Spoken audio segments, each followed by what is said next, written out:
Congressman, I love watching you on the Hill because you never shy away from any controversy. Whether it's Fast and Furious, you're ready to take people on. Speaking of that, in the Flint water crisis, you said that you were going to have U.S. Marshals to hunt down the emergency manager. Where are you on that? Did the Marshals find him?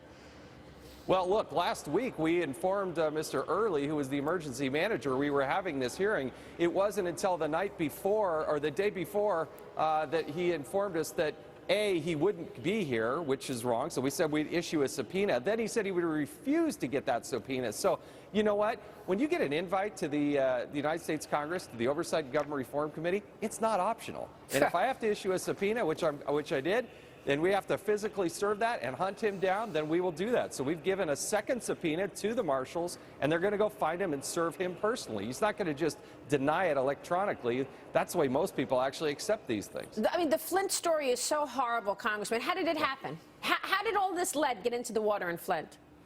We had a very good hearing, and what is just, it's totally avoidable. You have 100,000 people that were poisoned by their government because they made this switch, which they shouldn't have done, and then when they realized there was a problem, what's even more infuriating is they covered it up. Yeah. And there's culpability at the Michigan Department of Environmental Quality and at the FDA, I'm sorry, EPA, I keep changing the acronyms, but at the EPA.